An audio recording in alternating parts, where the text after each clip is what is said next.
Alla domanda precisa quanti sono i danni non c'è una risposta precisa, bisognerà intanto che dappertutto cali l'acqua e poi vedere cosa c'è sotto il fango, perché ci sono macchinari, motori che bisogna provare a riaccenderli, a farli funzionare per capire che danno effettivo c'è stato, ma anche nelle case, ma anche nelle fabbriche bisogna vedere quanto bisogna buttare via e quanto può invece restare, dalla pavimentazione a tutta l'impiantistica, per cui chi spara dati certamente lo fa per buona volontà, per accrescere la possibilità di un risarcimento e dell'intervento soprattutto dello Stato, che anch'io auspico sia decisivo, importante e non sottovaluti la tragedia che sta vivendo la nostra terra.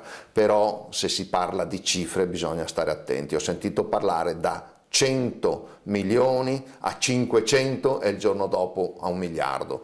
Io penso sinceramente che su queste cifre non si possa scherzare. Forzato anch'io da un giornalista romano che mi ha chiesto ma quanti li valuta lei, spannometricamente io parlo di 2 e 300 milioni perché voglio essere ottimista. Non mi fa piacere che siano di più, anzi spero che siano di meno.